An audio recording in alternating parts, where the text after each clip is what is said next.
Hello and welcome to our second part of circles, circumference, and arc length of circles. For the most part, we've been working with area and perimeter of all of our polygons, and it makes sense that we should do the same for circles. Now, the circumference of a circle is literally the distance around the circle, and we measure that, we could measure it using a very specific equation, and it is like the perimeter. So we could, if you want to, you could call this the perimeter of a circle. It's a very rough definition, but it is the distance around the circle. So there are two equations that we could use to solve for the circumference. It's often used as C is equal to, that looks like an E, that's going to bother me. C is equal to 2 times pi times r. Or we could also say C is equal to pi times diameter. Both work because if you remember, the radius, the diameter is just double the radius.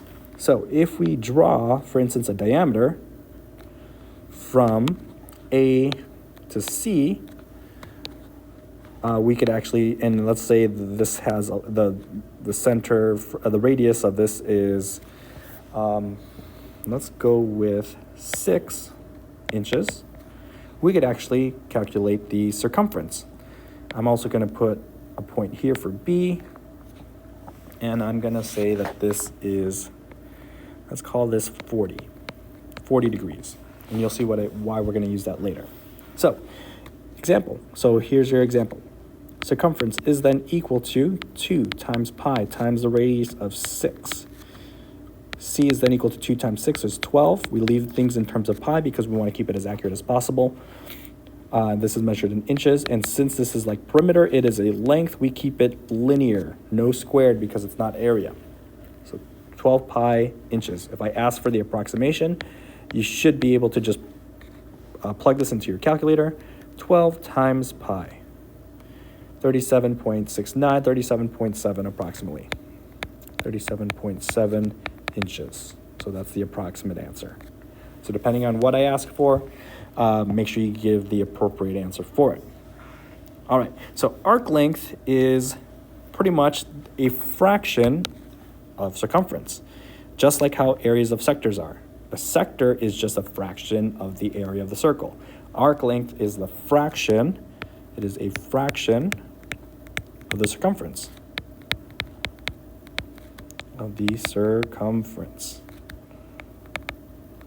All right, so if we do this conceptually, let's say I wanted to know the arc length. Well, here we need the equation first, but if we understood this conceptually, if we wanted only a fraction, or what we could call like the crust of like a slice of pizza, we could just find the circumference totally, and then find what fraction 40 is of the 360 degrees.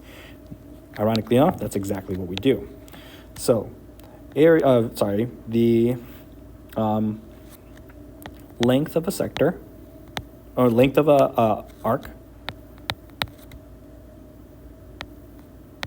arc is equal to the arc measure over 360 degrees, there's your fraction, times 2 pi r. 2 pi r.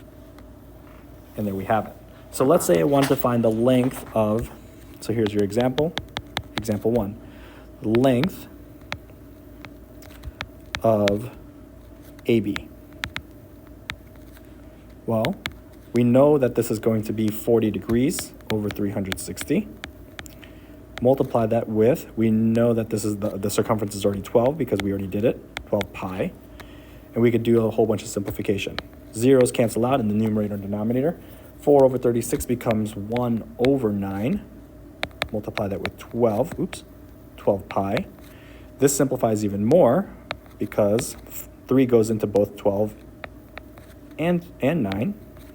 So we end up with AB, the length of AB should be equal to 4 pi over 3 inches.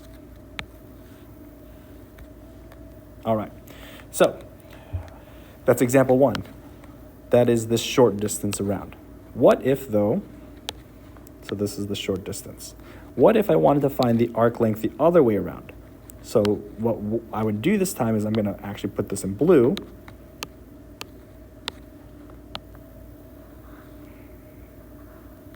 And I'm gonna solve for that arc length, or that arc length. So let's do this in blue, example 2. This time around, I'm gonna say, what is the length of BCA? Notice that I'm wrapping it around, I'm including the point C because we are wrapping around the long way around. So we would take 360, we know that 40 degrees is here, so we subtract 40 from 360 and we end up with 320 degrees. So our arc length would be equal to 320 over 360 times 12 pi. Got some things that cancel out. 32 over 36 simplifies because they're all divisible by 4. We get 8 over 9 times 12 over 12 pi. Once again, we get some simplification here. 4 and 3. So we end up with BCA equal to 8 times 4 is 32 pi. Denominator stays 3 inches. And we are done. So arc length could go both ways. Just be very, very mindful of how it's written and what you're actually measuring as the central angle. All right, if you do have any questions, please ask, and I'll see you in the next one. Bye.